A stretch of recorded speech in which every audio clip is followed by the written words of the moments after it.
we have got a really great conversation that I'm going to introduce. So, as the creative force behind Chitco, Jack Chitty is known for his human-centered approach to design and his talent for building unforgettable brand identities. His work has attracted a loyal online following of over 600,000, leading to more than 1,000 client inquiries. Today, the Surrey-based brand designer joins our own Sarah Graysdorf, Team Lead Channel Partner Program, to share how he built a thriving creative career, grew his social media presence, and scaled his client base. Please welcome Jack to the stage.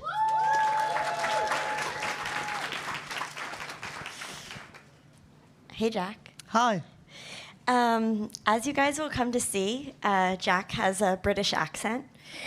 I thought I'd do a voice of my own. It's a girl who's lost her voice. So please bear with me for the duration of this conversation, and we can just kind of like sit back and listen to Jack's voice instead. Jack, so great to have you on the Circle stage. Honestly, it's a big deal. So thank you so much for having me, and thank you all to you lovely people. I've never been to America before, and it's been exceptionally welcoming. So thank you very much for having me. Jack, you, as Jeremy mentioned, have grown quite the following on social media, but you might be a newer face to our Circle community. To help our attendees and our broader community get to know you a little bit better, can you walk us through where you began and how you started your business? Absolutely. So I have no design qualification really whatsoever. I started off, this is me at 15, with a very lowly graphic design qualification in England. Designing a pop-up book here for a thing called a GCSE.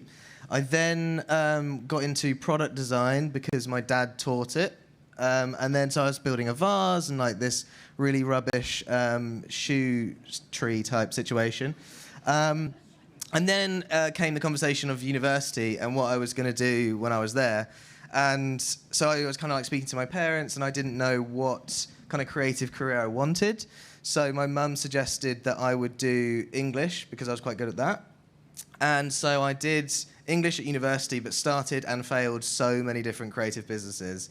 So I was doing like custom artwork, like abstract stuff. I was designing tattoos. I was doing like commission art pieces, T-shirts, exhibition things, anything like creatively. I was just trying to chuck myself into and see what worked. None of it did, but I learned a lot along the way. And so then I graduated with an awful haircut, if nothing else. And at that point, I was thinking, like, what do I do with English and an obsession with creativity? And I thought that obviously meant marketing. So I got into marketing, and it wasn't nearly as creative as I thought. It was kind of like glorified project management, really. But I met some amazing people that you can see on that picture there. So I was doing loads of different ads for different clients, and I did have a really good time. Until when I hit 23 years old and I had a brain aneurysm. And I think like these photos, I tried to pixelate them, but that big, you can still kind of see a bit too much of it. But so I had a brain aneurysm when I was 23. And quite understandably, that was like a big moment in my life. Had loads of surgery, a lot of it failed. And before I went into the last set of surgeries, I had a couple of hours to myself. And I was thinking, if this doesn't go well and I don't get out the other side, or I come out not the way I went in, am I going to be happy with what I've achieved so far in my life? And I as you can see, like I was doing creativity and making things and breaking things all the time up until this point. And I kind of lost that. I wasn't doing it anymore. And so I said to myself, if I come out the way that I went in, I promise to myself that I will endeavour to become a creative professional in whatever means that becomes. And thankfully, the surgery was successful, and I thank the doctors for that. But through my recovery, I then found graphic design, and specifically brand design. And so I just dove headfirst into logo design, and I kept creating and creating and creating. And then I tried to actually get a proper job. So I was doing all of this in my free time, weekends, evenings, wherever I could, to try and improve my craft, just get better at it. I was just so obsessed. And so then I made a CV, which was like really quite garish now looking back at it. And actually you can see the The shape of the image there was inspired by a Squarespace feature at the time. So that was my CV at the time. There was nothing in there really creative other than like I just love it. And I applied, and I had all these concept brands, but also a couple brands that I picked up here and there through friends of friends or family. And then I joined this. It was an interior office design brand, and I was in-house designer. And all I was doing was pumping out PDFs over and over and over again. And it wasn't very creative. It was a lot of like pixel pushing, artworking, and also me and my boss did not see eye to eye. And that was when I realized that I wasn't a very good employee. And so, I would sometimes be quite insubordinate. I would argue a point about design, even though I had no qualification. I would argue a point with him until the cows came home and would often lose. So eventually I was let go from that job, unsurprisingly. But what he thought was doing was like kind of ruining my career to a degree. But in actual fact, it kick-started the best job I've ever had in my life, which was running my own little design studio. And then I'm sitting here with you guys now. It's absolutely wild. We can tell on the screen, but you've also told me that your design skills have greatly improved since you got your start. How has your definition of good design evolved over time? Well, I think it all kind of comes down to taste. I think that is kind of what David was talking about earlier. I think that taste is kind of the currency that we're selling, really. Like, a lot of people can learn the tools and Illustrator this or InDesign that, or whatever the tool is. Everyone can learn that and implement stuff, but it's having a good eye, and that comes with time. So I think you can see like a progression in my work from back here, like nearly 5 years ago now, to present day. Like, it has evolved and my taste has improved, and that's come through just like an absolute love for the craft and the industry. And there's been so many people that I've met and been inspired by along this journey that has influenced my work. So it's all come down to taste. I think my skills, and obviously like I know the tools quicker and faster and better, but it's taste is where you really notice the change in the work, and that's come through other people, really, and other studios, agencies, individuals, and they have inspired me to keep pushing. Every single project I take on, it needs to be better than the last. I need to keep pushing, keep improving.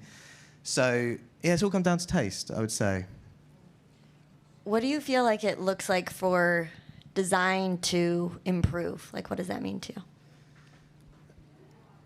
I'm not really sure how to answer that question. I think again, it's a taste thing. It's unseen. It's decisions that I think sometimes you can argue that good design is unseen, and I think that it has to have a function at the end of the day. Design does. It's not just expressionism like art would be. It has to serve a purpose, and so when you're able to solve these problems more elegantly, maybe more simply, that can show a level of improvement in your work as well. But again, it comes through from seeing examples, seeing other people solve these problems in just elegant, beautiful ways that inspire me and keep me going. So, yeah, I'd say that, solving the problem as well. I love that distinction between art and design serving a purpose. It's really cool. We left you kind of in your career story with the need to build an audience, to find clients. You were like, cool, I'll strike out, I'll do this on my own. The Circle community knows that there's a lot of different ways to find clients, and you decided to invest in social media. We know the end of the story, but why did you decide to invest in social media, and has the return on investment been what you expected? Well, I decided on social media simply because I was broke and I had no money to invest in traditional channels. So my background, as I mentioned, that I was in marketing for a few years, and through lots of different campaigns that I worked on, I learned firsthand how powerful organic social media can be, and it can challenge some of these bigger media channels like TV, radio, out of home, can all be challenged on their performance. And if we like trickle it all down to conversions, it can be just as effective to deliver organic social. And if you can crack social, I was thinking that could be the avenue. So basically, like, it came to a point where I was a few months after I got laid off that I wasn't making enough money. I was living in London, very expensive. My fiancée also changed careers at a similar time, so I needed to figure it out. And I was thinking, there's this question that came to my mind, which was either I'm just a bad designer, and that's why I'm not getting any work, or not enough people know about me, and I wasn't quite ready emotionally, maturely to accept the former. So I was like, okay, I need to get more eyes on me and my work. And then just through consumption, really, I watched loads of different things on YouTube, and Instagram, TikTok, whatever. And I just realized the power of video. And I personally love watching a before and after of basically anything. So I'll watch like a 15-minute video of someone sharpening a knife. Like, I don't care what it is. I just like that before and after in the process I find so engaging. And so I thought, how can I apply what I find engaging, that stuff, on my work? So I started telling these very short stories of, this is the brief, this is the contention point, this is the thing we need to solve, and then here's the solution. And it just really grew. It was not a plan at all to build an audience. It was purely, I just want clients through the door. And it is just an absolute happy miracle that I've met, like, by accident, built this community of like-minded people. And I'm sure, like, there's a few of you here that I've met over the last couple of days. And it's just amazing. So social media has got its downsides, but it's got its upsides as well. Yeah, that's awesome. I know in some conversations that we've had before this that you had people in your life who were like, you're never going to be able to land a big client on social media, which, first of all, the haters. We now know that you have, and we're going to dive into that story, but I'm curious, when did you realize that you didn't need to change your approach to social media or client acquisition to change the makeup of your clients? It wasn't really like a conscious decision. I didn't think that... cause I was just trying to get clients. I didn't really care the size of them or who they were, who do they represent, were they a big name, small name. It was just, I just loved the craft so much. I just wanted to do it all the time, and I could do it on my terms. So it wasn't really about like, okay, how do I scale? How do I attract bigger clients? It was just purely by fluke, really. So it was just like one random New Year's Eve one day, and I got a DM from my biggest client ever at the time, which we'll go into. And it was through social media, which was like so surprising. And I think maybe I was considered for the job because it was different. They would tend to go for bigger agencies, and I guess like a lot of the things that they were looking for, they could already see without having to engage me through social, like whether I was competent enough to pull it off, or like they also could tell a bit more about my personality and what I would be like to work with. So it was pure fluke that it actually happened, and I didn't actually change anything. It was just, I think it felt true to me with the videos I would make. It's my personality, my sense of humor, what have you. And so I guess just right time, right place, I guess. Yeah. Okay, let's dive into that client story we keep alluding to. One of the biggest clients that you've worked with is Six Nations Rugby, which is a rugby union of teams from England, Scotland, Wales, Ireland, France, and Italy. Yeah. You told me that when you pitched this client, you were one of the smallest agencies pitching. How did you sell your value and your skills when you were really pitching your brand, but in essence, just yourself? Yeah, well, I think that's kind of the difference. It was sort of a personal brand rather than an agency, faceless kind of entity. So I think, as I kind of mentioned, that a lot of the sort of... So what we tend to do in agency land in the UK, I'm not sure what it's like in the States, but you often have like a thing like a chemistry meeting where you would just to see if we have rapport with the client before we, send proposals or pitch for the work. And so I guess like a lot of that upfront stuff was already done because the team knew of me, knew about me in terms of me as a person because of the social media stuff. So I guess that really expedited it. And then... still to this day, I'm not sure why they picked me over a big agency. I'm guessing, probably a bit more affordable is one thing, but I think maybe just my passion, obsession for the craft and just doing right by the client, and also maybe being able to speak to the specific designer who's actually going to implement changes or make sure that that designer understands everything because I'm doing all the comms, doing all the presentations, doing all the work. Might have swayed them. But it was the first time I'd ever sent a proposal to any client. What I'd done before, I was just sending a shopping list. So I would send them like an email. I'd be like, this costs this much, this costs this much, this costs this much, what would you like? And I did that for the first several clients or however many I had. And it wasn't until I started speaking to one of my friends where I thought I should probably do something a bit more professional for a big client like Six Nations. And like looking at that proposal now makes me cringe a little bit, but I'm showing you like what happened to land at such a big client. It wasn't necessarily about like necessarily using all the right language or stuff that agencies would do. I just did basically what I my gut was telling me, and it ended up looking like that, which now is a bit embarrassing, but it worked. And I guess, I don't know, I just really got on with them on a personal level, so I think there was a big relationship thing there. But bottom line, I'm not exactly sure. Lucky. A lot of luck in the story. I'm curious, given that your work leading up to this point have been with smaller businesses, how the process of working with a notable brand differed from working with those smaller scale clients. Yeah, hugely. I mean, so as you mentioned, there's 6 nations, right? And at the time when I was speaking to them, there was conversations about maybe bringing a 7th in, or maybe even cutting back to a 5. And each of those individual nations have their own corporate team, their brand team, who have a very staunch opinion on where they should take their brand and what brands they work with, right? So usually I will be working with clients, I'll be working with the founders, I'll be working with the senior leadership team or the marketing team, but I'll always have the decision makers on the call. And that really helps with selling in ideas, pitching work. So when I was working with 6 Nations, not only was I working with the UK team, which had, I think, maybe 8 individuals, but I didn't get access to the C-suite, so I wasn't able to speak to really the people, the hire and firers. I really wasn't able to speak to them. But then you've got each of those individual siloed teams as well, which I also couldn't speak to.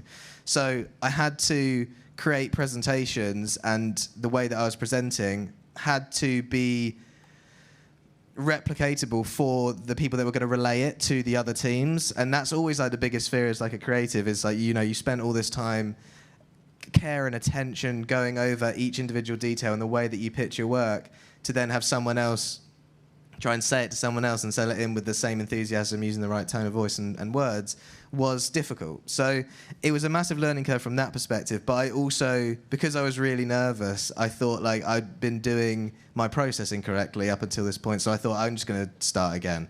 So I ripped everything up in terms of research process and what I used to do with clients, and I just started again. And I again just went on instinct, but the amount of research I went into was just ungodly. I spent weeks just going into really niching. So I'm a relative rugby fan, but not massively.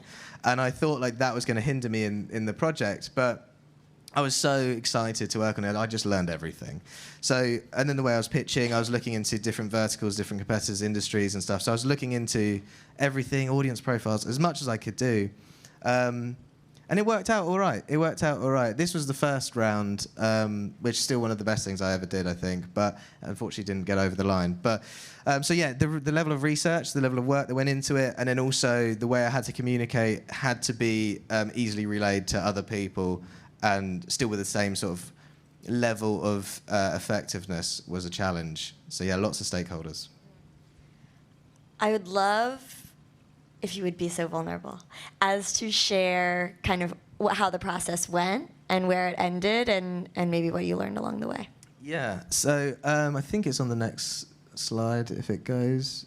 Yeah, so lots of rounds of work. Now, this was unheard of for me. I hadn't experienced going through this level of work. And so, I was so nervous landing the job that initially it was so much excitement that they signed off my proposal and they were happy to work with me. That was really exciting, but then immediately so much fear of am I actually good enough to convert this and do it to the standard they expect? Thankfully, the first round to 1 to 3, everyone loved it on the first round. Fewer people enjoyed it on the second and on the third. I tried really hard to sell that idea in, but it didn't work in the end. And then one of the things that I learned through that process was, there's this phrase that I love, which is "kill your darlings," which is a phrase that I like to apply to my early ideas. And it is, we get connected to our ideas. I think a lot of creative people are emotional people. We're quite in touch with our emotions. And so you leave a little bit of yourself on everything that you put out. These little designs here and there, they're all got bits of you on them. And it's hard to let them go sometimes. And I was really happy with this work, and it didn't get signed off. And it was I had to have a really mature conversation with myself not to cry like a baby and kick my toys out the pram and then just be like, all right, you're going to have to go with someone else then because I'm not going to. But I had to compose myself to go into round 2, into the second set of designs with the same level of enthusiasm, detail for the craft and love for the craft.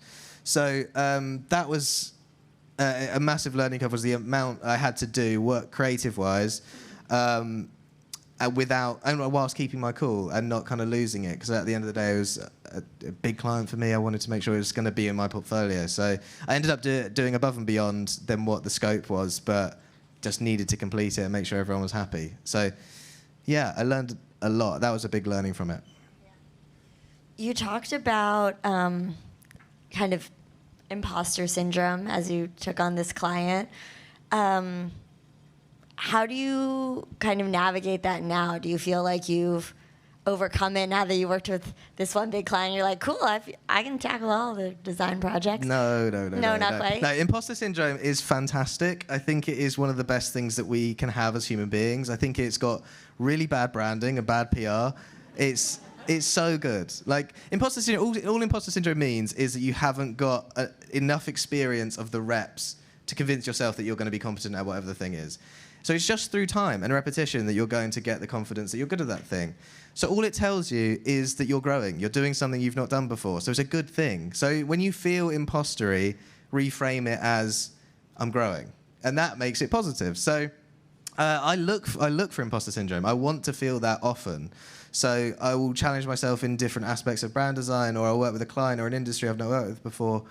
There'll be loads of different ways I try and do it, but I try and find imposter syndrome because it tells me it's a signal that I'm growing and I'm going into uncharted waters, and that's how we improve. So imposter syndrome is fantastic and everyone should do it. Basically, bottom line. I don't know what the next slide is. Okay, just more of that stuff. Can you tell us how the project ended?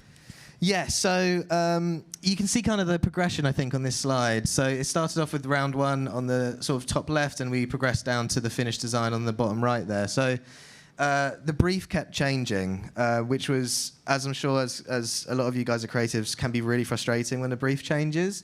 But I was just kind of rolling with the punches, wanted to make sure that I was going to keep the brand and keep it in my portfolio. So the first brief was about modernization, timelessness, simplicity, minimalism. And then they shifted into wanting to honor their heritage. I think it's 1883 is when they were founded. So they wanted to lean into that, and also their premium hold over the market. So I lent into that by, they also, another touch point that they mentioned was they wanted the mark to be so inarguably rugby, so it had to have more motion in it. So I was looking at like conversions, tries, kicking, the ball itself. And I settled on what's called a line-out, basically like a throw-in, what you'd see in football, not soccer. So I created that, which also combines with the idea of a crown, so it's like it nods to their heritage. But then that was met with one of the nations, which I don't want to throw them under the bus, but they said that it implied that they had a royal family, which they didn't, which is my bad. Oh, yeah, it was you.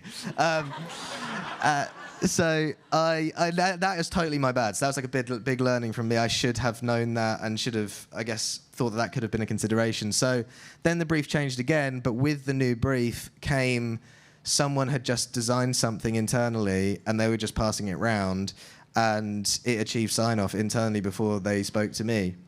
So basically what it got to the point was, like, can you just tidy this up for us? So it got to, unfortunately, whilst it is clearly inspired by my first round, was a different design, and probably wasn't a direction I would have gone with.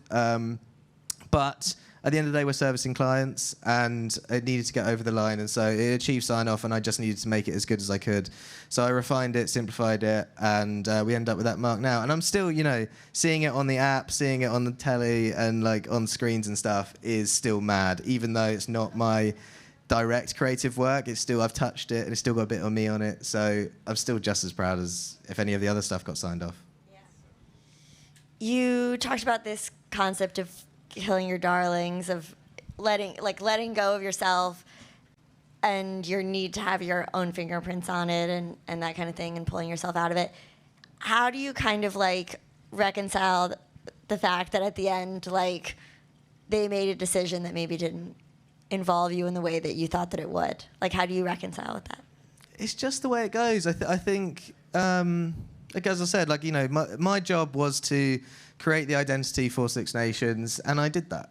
with their heavy involvement towards the end. But like, it's a collaboration, and that's one of the main things with the way that I like to work with my clients, is I don't want them to feel like we're sat on opposite sides of the table and I'm trying to convince you to sign stuff off. Like, it's not like that. We're sat on the same sides of the table dealing with this problem together. So depending on their level of involvement, it varies from project to project, but obviously towards the end they were more heavily involved and we solved the problem together. So it's still, whilst it's not either the directions that I presented also, I still touched it, I still influenced it, we worked together, it was a collaboration. Every one of my projects is. It would be insanely arrogant for me to say that each of my projects is just me. Like, the client has so much contribution to it. So it's just on this one, there's a little bit more than others. So it's fine. I promise. Impressive level of humility. What did working with Six Nations teach you that you're bringing to your next client project? Well, there's three things, as they are conveniently popped up now. The first one is about design directions and comms. So I mentioned that I didn't have access to the C-suite, also all the other nations as well. That was an oversight by my part. I should have enforced that. And I need to have the final the person who signs it off. The actual decision maker needs to be on the calls, because as I kind of alluded to, the amount of collaboration, and also I love telling stories that kind of comes through on my social media stuff, but also through the way that I present. And I don't think, well, I guess that's rude to say, but I think that I will do a better job presenting my work than anyone else will. And so handing that off to someone else to do that job for me, I can't be sure that it's being presented with the same level of conviction as I would have done. So that's why they need to be on the call. But then design directions, it was a project of firsts. I had never done a design direction before. And that could be, you could call that a stylescape or whatever you'd like to call it. But it's essentially like a pre-agreed direction or world that you're going to create with the brand. So presented that before pencil-touched paper, which meant that I was able to play in a certain world, but knowing what I was going to do. And so there wasn't going to be any ugly surprises to the client. So that was one, is design directions and having direct comms with the decision makers. Second one, which I also spoke about, is not getting too attached. That's the killing your darlings thing, because it can make you resentful. It can really take all the wind out of your sails when you go into the next round. So for me anyway, and I don't know if it's the same for you guys, but in order for me to be on my top of my game creatively, I've got to be humble. I've got to be accepting. I've got to be collaborative, and doing that whilst filled with resent is borderline impossible for me personally. So, not to get too attached to the work itself, which is easier than said, I would say. And then finally, which I've also spoken about, is imposter syndrome is great for you, and so we should be part of the movement of doing good PR and branding for imposter syndrome, because it's fantastic. So all you've got to do is consider it as growth rather than any kind of feelings of inadequacy or incompetence. It's just telling you that you're doing new things, and you should be proud of that. I love that.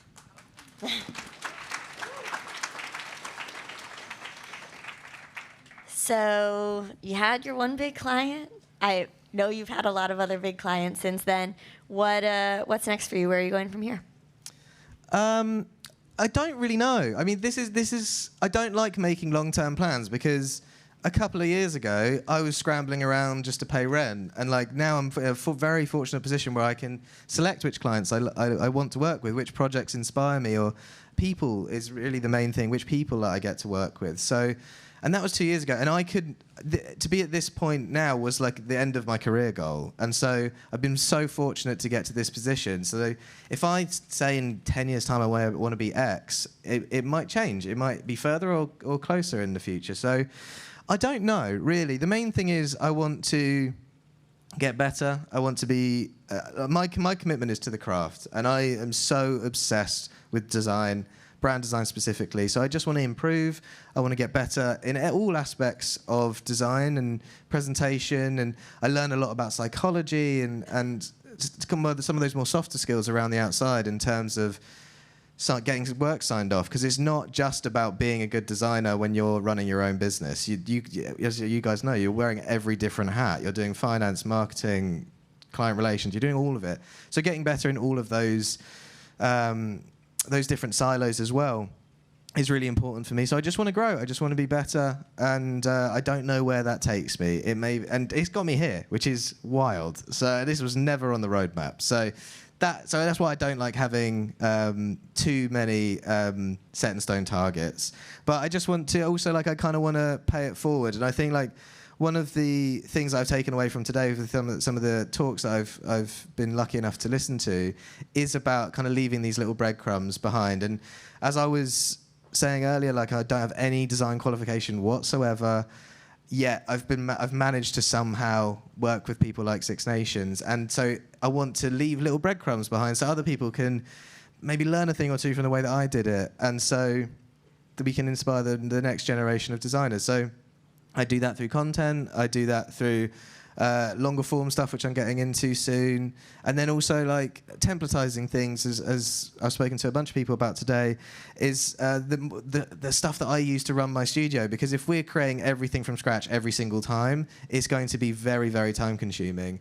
Whereas it does need to be customized to specific clients, but having that foundation really expedites your workflow. So I'm creating a bunch of assets at the moment and kind of putting everything I've learned over the last, 3 or 4 years full-time in business, but I've been doing it for many years before that. So implementing all of that stuff into some tools and templates for other designers to pick up and run with. And when I get a message from someone saying they landed a big client with my proposal or something, the best feeling ever. So it's get better myself and hopefully get other people better as well through whatever I've learned. So that's it.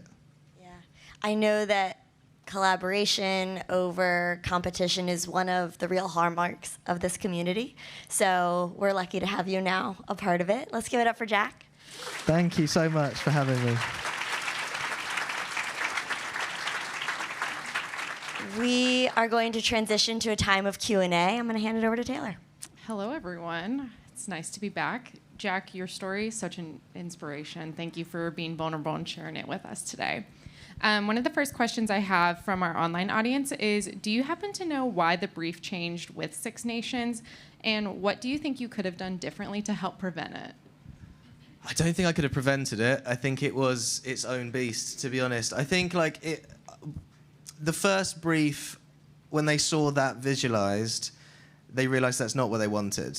So I think they didn't have the vision of what that brief could mean in an execution standpoint. So when they saw that and they were like, okay, we need to pivot a little bit, we want something more like this, and that's why the brief changed slightly, and then again in the end. So I think it was its own beast, and it was running kind of without reins, and I think that my work actually probably convinced it to go in different directions, to be honest. I don't think I could have done anything about it. There obviously are learnings that I take away from that project, but I think that was always going to happen. And I think that's one of the things as designers, we need to adapt and we need to go with the flow and go with the punches sometimes. So I was just running with it and seeing where it went. So nothing I could have done about it, and I think it was probably because of my work that it kept changing, actually. Yeah. Sometimes you can't prevent it, you know? Yeah. So hindsight being 2020, what do you wish you would have done differently with this particular project or with this client that you'll do now in the future? I don't regret anything that I did. I was doing everything based on gut reaction and what I thought was the right thing to do. You know, I didn't know what terminology they would expect me to use. So what I did do from that project is I just said, like, what would you call this thing? I'll just call it that then. Like, I had no, I'm not gatekeepy or pretentious about what words we use for a logo mark, and you call it an icon if you like. I don't care. Whatever works for you guys, I'm happy to adapt with. So I've taken that forward, is that whatever language my client uses, I'm happy to use within reason. But I don't regret anything from the project at all. I learned so much. Like, the stuff that I put in here have been invaluable, and if I didn't make those mistakes or the project didn't go the way that it did, I wouldn't have those to implement in my future projects. So no regrets. I learned loads, and I've implemented so many learnings off the back of it. So it's still one of my favorite projects. I've got the first round logo on my wall to remind myself of, like, all of the things I learned from it. So best project I ever worked on. Yeah, it's all about learning and growing Yeah. and being better. That's amazing. My last online question for you is, your story is such an inspiration. What would you say to someone who is maybe not in this exact situation, but is in a similar situation, and is looking to go all in, but maybe they're scared too?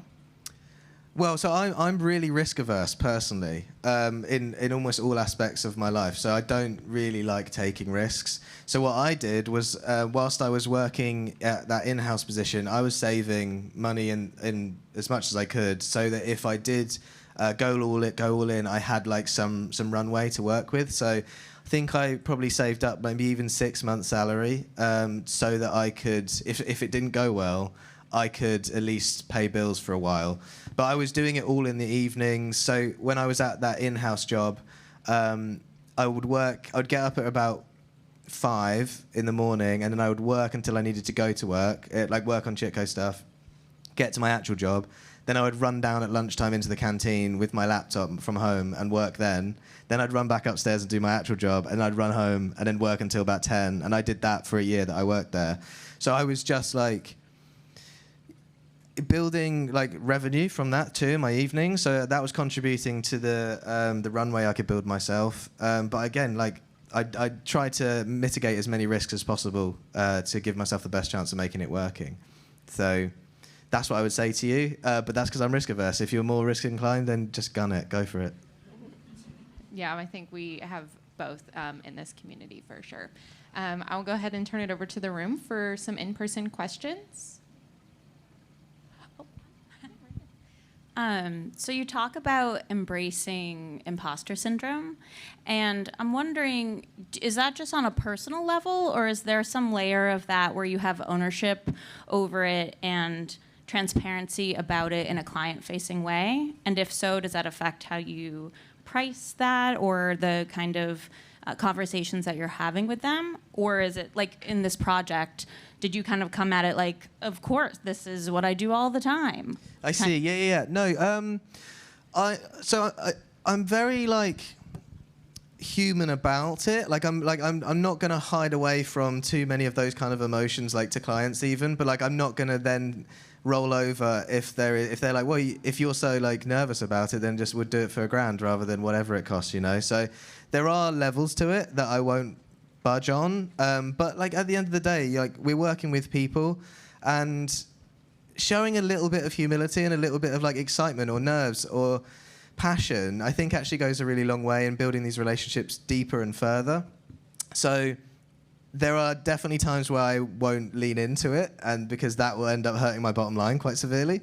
But there are times where it's actually really welcome on a presentation. If you like, maybe you fumble a line and you just like say, oh, let me just run that back a little bit. Like it just, I think that's how people connect to the work more, and then you as a person as well, is that as a human being, he touched all these pixels and they're excited about sharing it with me. So yeah, there's times and place for it, but I try to embrace it where I can. I think your philosophy on imposter syndrome is so interesting. I think I can speak for the room that it's a breath of fresh air to hear that you think it's good for you. So last question, and then we'll wrap it up. Hi, I had a couple of questions. Presentations, online or in person, which one do you do and why? I would love to do more in person, but increasingly a lot of my clients are in the States, so hopping on a plane, unlike I have done for this actually, is quite time-consuming and expensive. So I tend to be online, but I always camera on, like it's always face-to-face as much as I can.